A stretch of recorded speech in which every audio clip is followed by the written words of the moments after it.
Vamos à Bíblia. Gênesis capítulo 2, versículos 8 em diante, começa a contar a história do Jardim do Éden, um paraíso especial preparado por Deus para colocar nele o casal humano que ele também havia acabado de criar. E assim diz a Bíblia Sagrada, Gênesis 2, verso 8 em diante. E o Senhor plantou um jardim no Éden, na direção do Oriente, e pôs o homem que havia formado nele. Do solo o Senhor fez brotar todo tipo de árvores agradáveis à vista e boas para o alimento, e também a árvore da vida no meio do jardim, e a árvore do conhecimento do bem e do mal. E um rio saía do Éden para regar o jardim, e de lá se dividia, repartindo-se em 4 braços. O nome do primeiro rio é Pison, que rodeia a terra de Havilá, onde há ouro. O ouro dessa terra é bom. Também se encontram ali o bidélio e a pedra de ônix. O nome do segundo rio é Gihon, ou Gion, como dizem em português, é o que rodeia a terra de Cush. O nome do terceiro rio é Tigre, é o rio que corre pelo leste da Síria. E o quarto rio é o Eufrates. O Senhor Deus tomou o homem e o colocou no jardim do Éden para o cultivar e o guardar. E onde ficava esse jardim? Bom, eu me lembro de uma vez que um idoso pastor falou comigo que ele teve o privilégio de ir o mais próximo que ele poderia do Jardim do Éden. Ele se referiu a uma experiência que ele teve quando visitou o Iraque e ali esteve no rio Eufrates, bem lá perto, lá embaixo, quase próximo ao Golfo Pérsico. Eu ainda não tive o privilégio de conhecer o Iraque. Da lista dos países bíblicos ou de histórias bíblicas que eu ainda preciso conhecer, o Iraque está lá. O Iraque e a Síria, lugares onde eu não pude entrar até hoje por causa, infelizmente, da guerra. Mas um dia, a menos que Cristo volte antes, eu espero poder conhecer esses 2 países, o Iraque e a Síria. E nesses países você tem, de fato, os 2 rios, com nomes que são idênticos aos mencionados aqui na Bíblia, o rio Tigre e o rio Eufrates. Juntos, essa parte que vem desde os Montes Zagros, lá no Irã, até passando aqui embaixo, assim, formando uma lua crescente, é o lugar chamado Crescente Fértil, ou Mesopotâmia. Aliás, o nome Mesopotâmia vem justamente da junção de 2 palavras gregas. Meso, que significa intermediário, no meio de, e potamos, que significa rio, tá certo? Então, entre terra, entre rios, Mesopotâmia, entre os rios. E os rios seriam, obviamente, o Tigre e o Eufrates. Várias perguntas sobem à nossa mente aqui. Será que esse pastor que disse ter ido mais próximo do rio Eufrates estaria correto?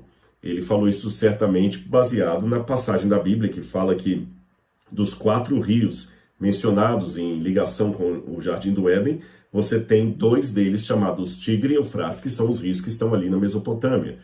Aliás, muitos aldeães ou cidadãos daquela terra falam, realmente aqui ficava o Jardim do Éden. Será isso verdade?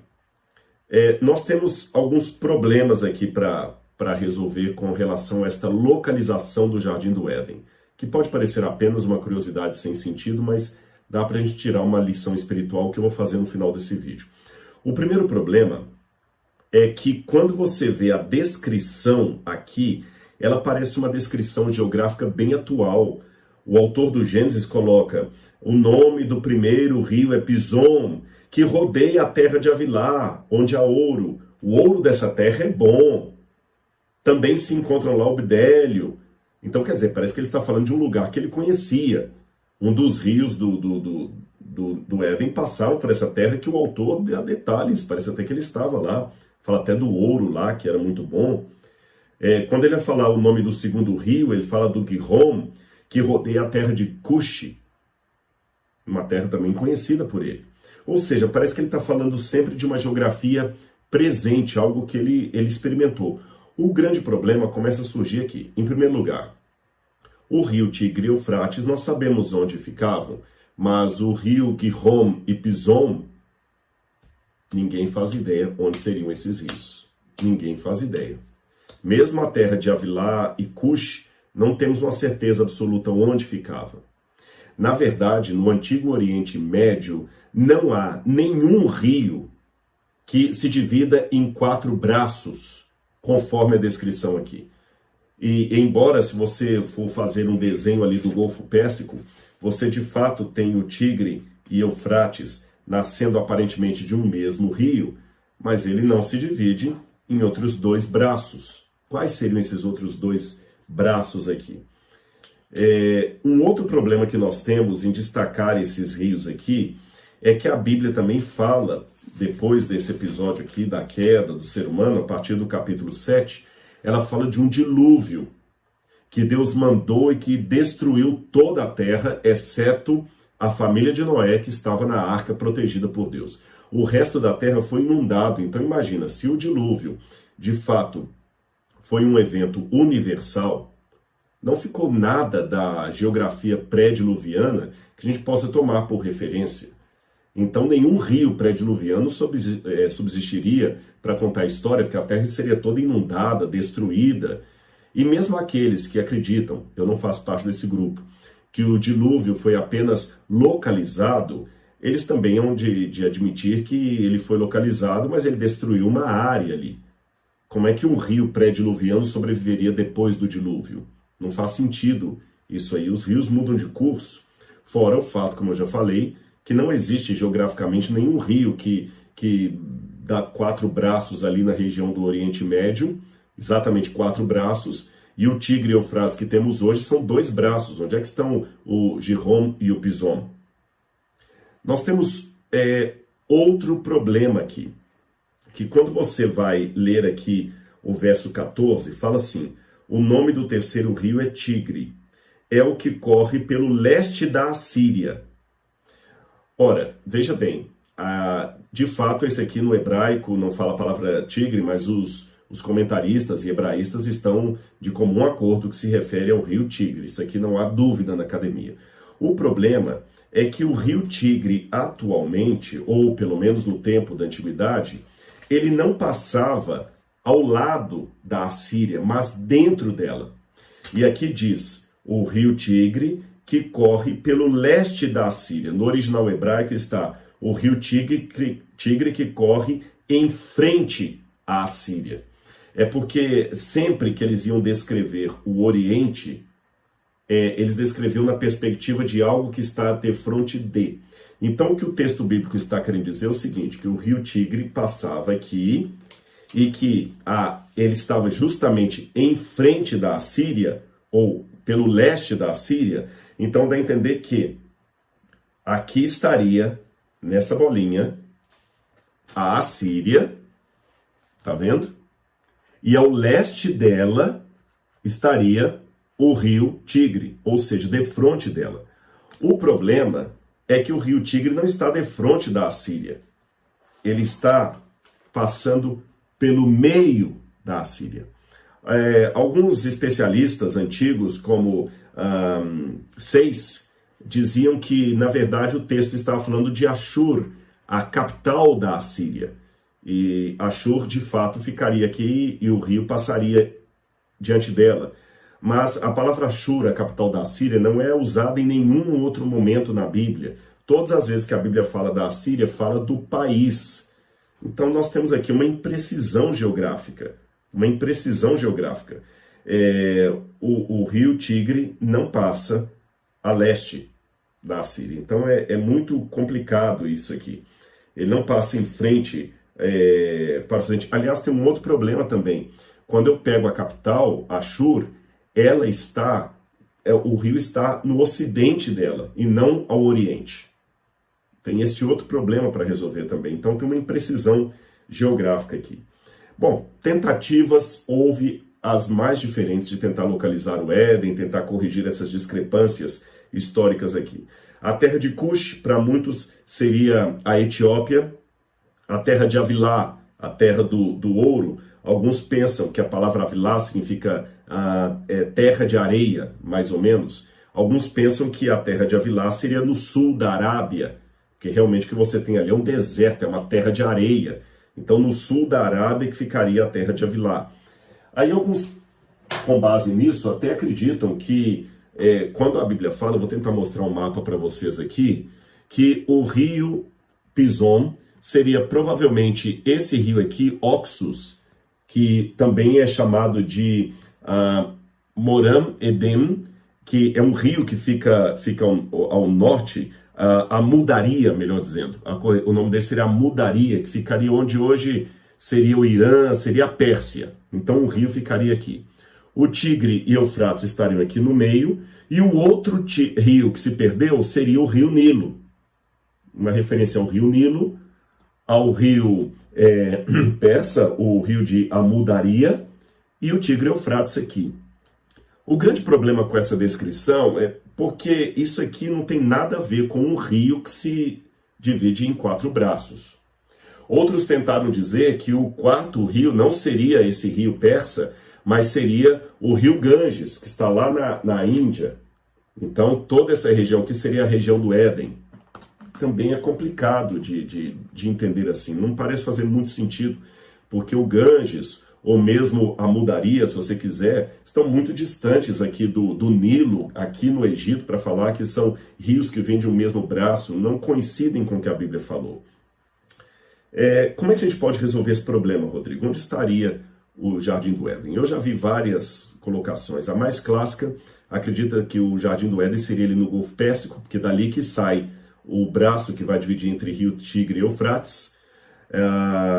Outros pensam que seria no Bahrein, outros acham que seria na região de Barça, outros acham que o Éden ficava na Turquia, outros acham que é no Irã, alguns acham que seria na Pérsia, e há alguns que acham que o Éden seria na Etiópia, e há quem acredite que o Jardim do Éden ficaria em Jerusalém, onde hoje é Jerusalém. Por que em Jerusalém? Bom, quando você vai para Ezequiel, capítulo 28, versículos 12 a 15, você tem uma passagem curiosa. Ezequiel, capítulo 28, versículos 12 a 15. Eu vou ler na Bíblia para você. Lá fala, novamente, do Jardim do Éden. E diz assim, fala assim, filho do homem, profetiza contra o rei de Tiro, que é uma figura até do diabo, e diz-lhe, assim diz o Senhor, você era o modelo da perfeição, cheio de sabedoria, cheio de formosura, você estava no Éden, jardim de Deus, e se cobria de todas as pedras preciosas, sárdio, topázio, diamante, berilo, ônix, jaspe, curbúnculo, safira, esmeralda. Então fala que ele estava ali no jardim de Deus. E aqui também fala do rio que passa no lugar onde tem o bidélio e a pedra de ônix. Parece que está falando do jardim do Éden. E continua dizendo, você era o querubim da guarda e foi ungido e eu estabeleci. E você permanecia no santo monte de Deus. E andava no meio das pedras brilhantes. O santo monte de Deus, invariavelmente na Bíblia, é o nome que se dá para o Monte Sião, para Jerusalém, o lugar onde ficava o templo. Então alguns fazem uma associação entre Ezequiel 28, falando do monte de Deus, como sendo o Jardim do Éden, e como o monte de Deus, invariavelmente, em toda a Bíblia, é Jerusalém. Então acreditam que Jerusalém seria o lugar do Jardim do Éden, originalmente. Você sabe que tem até uma possibilidade teológica, isso não é dito explicitamente na Bíblia, porém, alguns teólogos acreditam que provavelmente, quando o dilúvio cobriu a terra, para que o Jardim do Éden não fosse submerso pelas águas do dilúvio, que era uma maldição, o Jardim do Éden foi levado por Deus para o céu. É lógico, a Bíblia não diz isto. É uma inferência que alguns fazem. Por quê? Essa inferência é baseada também em Apocalipse, capítulo 2, versos 17, 2, 17, que lá fala assim, o vencedor comerá do fruto da árvore da vida que está no paraíso de Deus. E como ali o tempo do Apocalipse é muito presente, fala que ele comerá do fruto da árvore da vida que está agora no paraíso de Deus. Mas se está no paraíso de Deus, não pode ser aqui na terra, porque a gente não localiza o paraíso de Deus aqui na terra.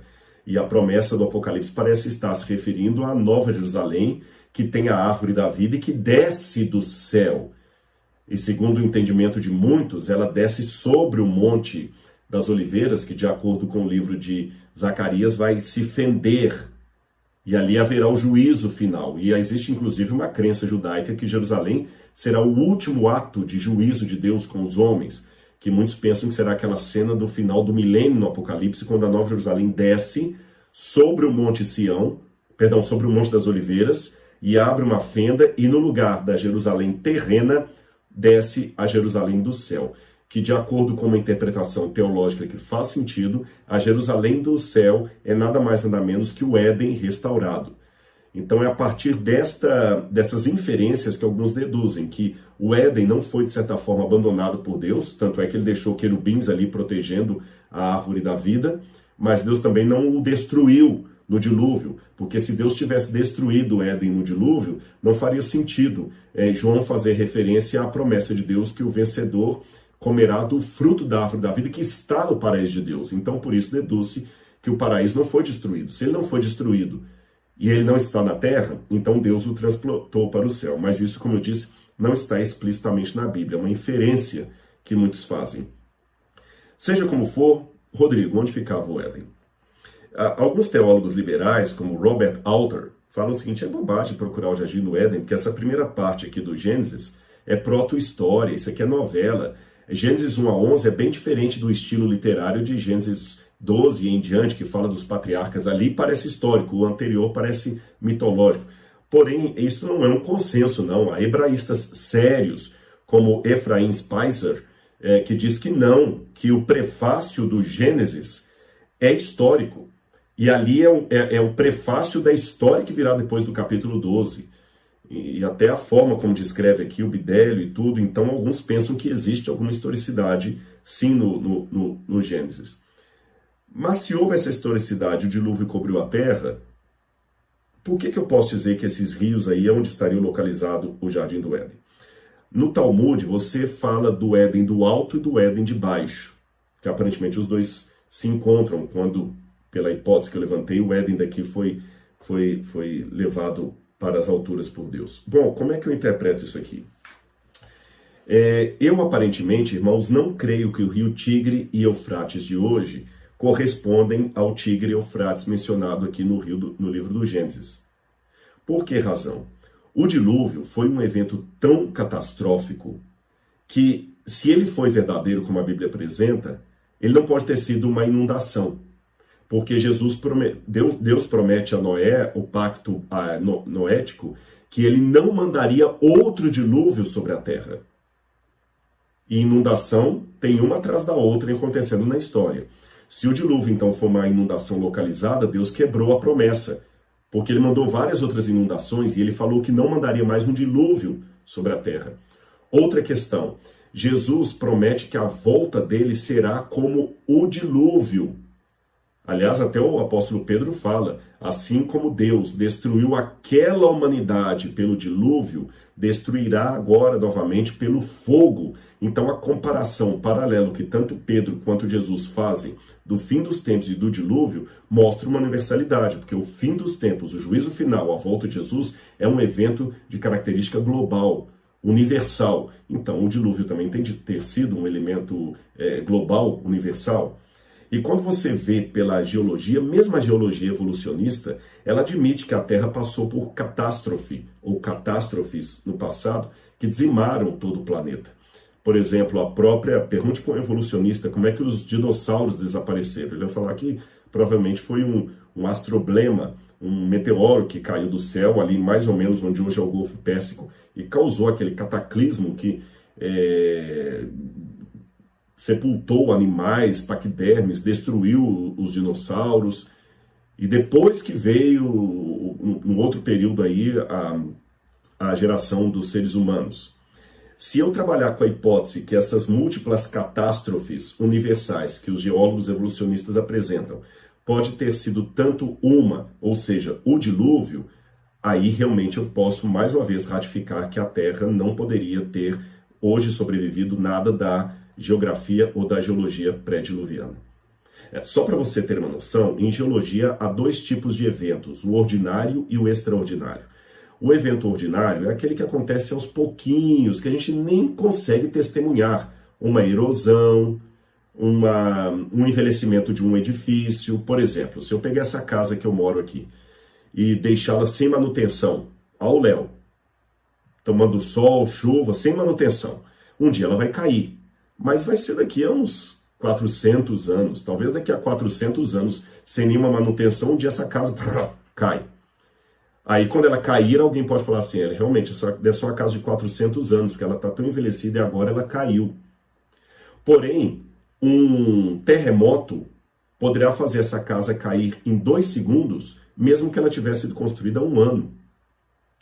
O terremoto é um evento extraordinário. Ele produz em poucos minutos o que o evento ordinário demoraria 400 anos. Percebeu? Então a diferença entre a cosmovisão geológica bíblica e a evolucionista é que, como o evolucionista não trabalha com a ideia de um dilúvio, de uma catástrofe, ele joga para milhões de anos um evento como se fosse ordinário, que numa situação extraordinária podia acontecer em meses. Um tsunami destrói toda uma cidade em meses e sepulta tudo rapidamente, enquanto que uma erosão vai demorando séculos para obter o mesmo efeito. Então, partindo do pressuposto que mesmo na evolução eles trabalham com a ideia de um meteoro que bateu na Terra e destruiu todos os dinossauros e tudo mais, eu posso trabalhar que o dilúvio é uma catástrofe, um catastrofismo que ocorreu em toda a Terra e causou a quebra da Pangeia, que os continentes se dividiram, provocou tsunamis que provocaram alagamentos terríveis e também fissuras nas pedras, coisas como o Grand Canyon podem ter sido formados numa catástrofe assim e outras coisas parecidas. Então não sobraria nada pré-diluviano para eu dizer é o mesmo rio que estava lá saindo do Éden. Esse é um primeiro ponto. Eu tenho uma outra explicação. Para mim, quando você vai, por exemplo, aqui no Brasil, no Rio de Janeiro tem uma cidade chamada Nova Friburgo. A TV Novo Tempo ficava lá. Por que Nova Friburgo? Porque os que moraram ali no início eram descendentes daqueles que vieram da Alemanha, onde tem a cidade de Freiburg. Então lá tem a cidade de Freiburg, eles aportuguesaram para Friburgo e criaram Nova Friburgo. Percebeu? Porque tem uma cidade lá. Da mesma maneira, os judeus que foram para os Estados Unidos, tinha uma cidade de York, na Europa, eles fundaram uma cidade chamada Nova York. Nova York. Você tem então Nova Friburgo. Você tem, sei lá, são várias cidades que eu poderia dar o exemplo. Nova Venécia, por causa de Veneza, da Itália.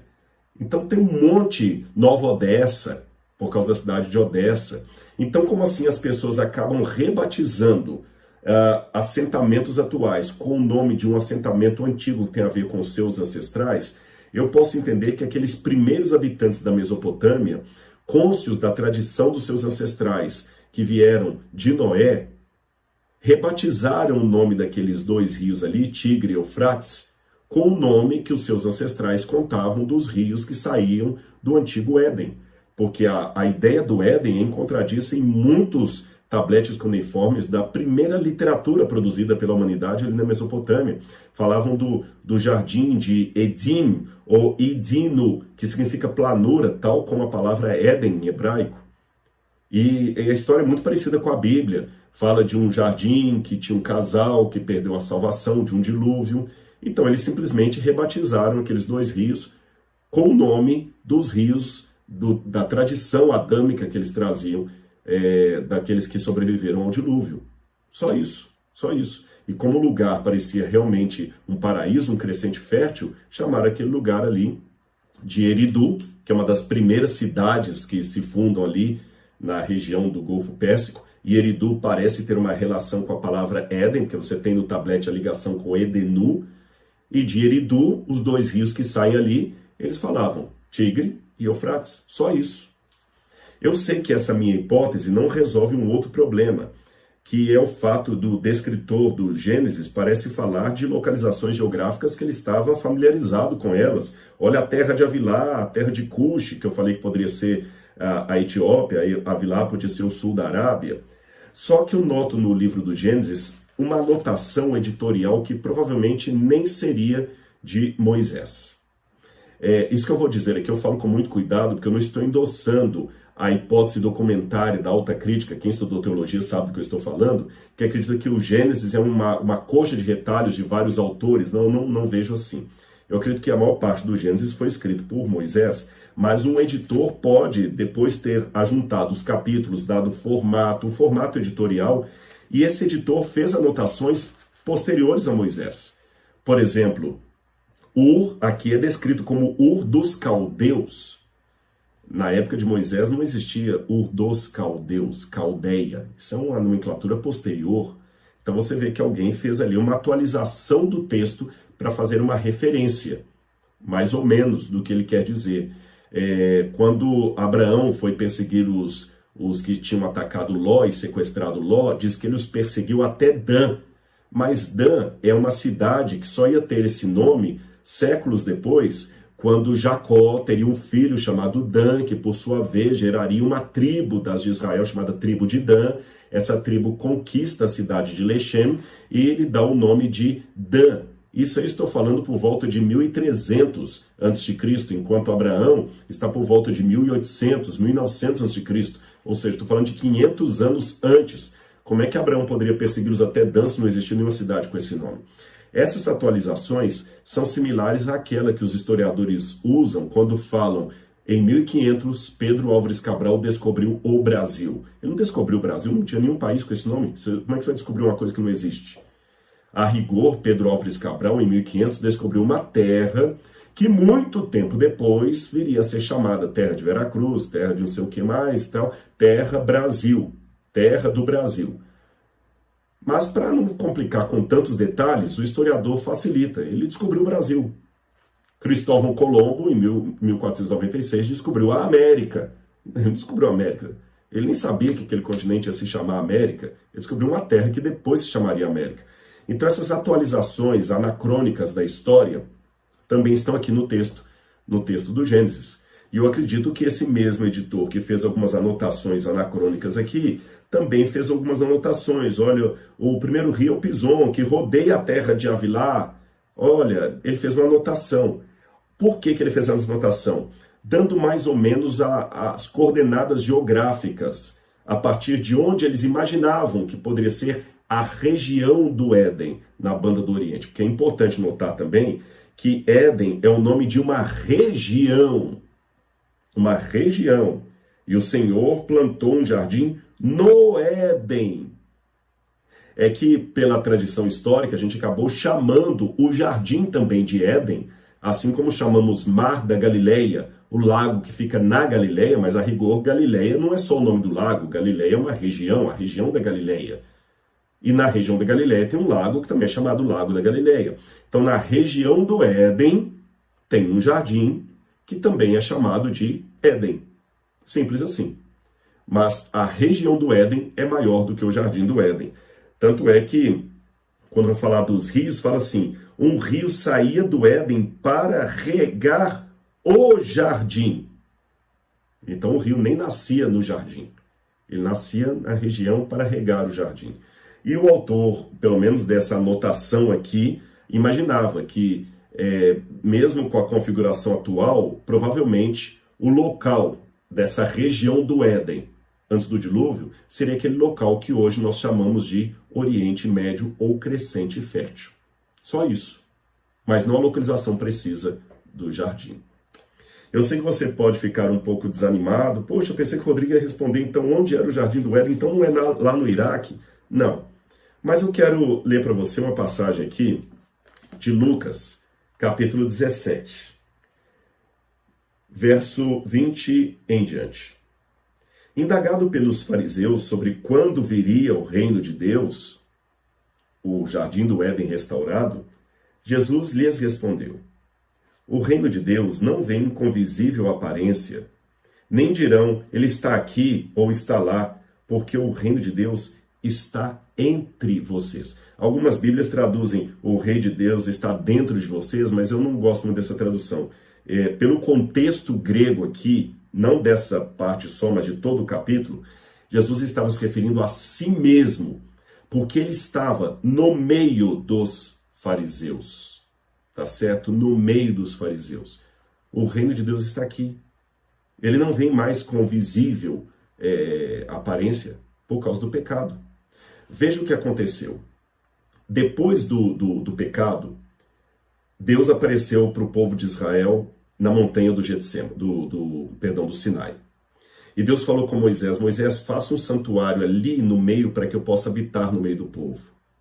O que significa isso? O Éden era o santuário onde Deus habitava no meio do seu povo. Agora que esse santuário não estava mais aqui, Deus fez um santuário provisório onde ele habitaria no meio do povo. Esse santuário depois virou um templo na cidade de Jerusalém, onde Deus habitaria no meio do seu povo. Talvez por isso que muitos judeus entenderam Jerusalém como sendo o Éden espiritual. Mas esse templo foi 2 vezes destruído. E Jesus esteve aqui como sendo o santuário de Deus no meio do povo. Mas Jesus foi embora. Mas ele deixou o Espírito. E no Evangelho de João ele fala: se alguém me amar, guardará minha palavra, e eu e meu Pai viremos para ele, faremos nele morada. E quando ele fala do Espírito Santo Consolador, no mesmo Evangelho, ele fala: o Espírito já está convosco, mas estará em vós. Ou seja, através do Espírito Santo, Cristo habita em mim. E quando ele voltar nas nuvens do céu com poder e grande glória, e com a nova Jerusalém depois do milênio, nós estaremos de novo no jardim do Éden. Mas o que faz do Éden um paraíso? Não é a árvore do conhecimento do bem e do mal, principalmente não é mesmo esta. Não é a árvore que tem o fruto da vida eterna, não é o rio da água da vida. O que faz daquele lugar um paraíso é a presença constante do próprio Deus. E é por isso que o Apocalipse, ao encerrar as suas palavras, fala sobre a Nova Jerusalém, que ali nós vamos ter o rio da água da vida, a árvore produzindo frutos para a saúde dos povos, e todos viveremos para sempre. Mas também diz, Apocalipse capítulo 22, ali não vi santuário, porque, Apocalipse 22, versículo 3, não mais haverá qualquer maldição, nela está o trono de Deus e do Cordeiro. Os seus servos contemplarão a sua face, e na sua testa terão gravados o nome dele. Ou seja, e também no capítulo 21, verso 22, não vi ali nenhum santuário, porque o seu santuário é o Senhor Deus poderoso e o Cordeiro. Quer saber onde hoje, antes que a Nova Jerusalém volte, está o Jardim do Éden? Depois dessa mensagem aqui, desse vídeo, olhe no espelho, porque se você entregou sua vida a Jesus e ele está morando em seu coração, você passa a ser o Jardim do Éden nessa terra. Então o Jardim do Éden não está lá no Iraque, entre o rio Tigre e o Eufrates. Ele está aqui agora, olhando para mim. Você é o jardim, é o paraíso de Deus. Provisório, é verdade, até que o paraíso definitivo venha com Cristo nas nuvens e possamos para sempre viver com o nosso Senhor no Éden restaurado. Não é uma boa? Um abraço e até o nosso próximo encontro.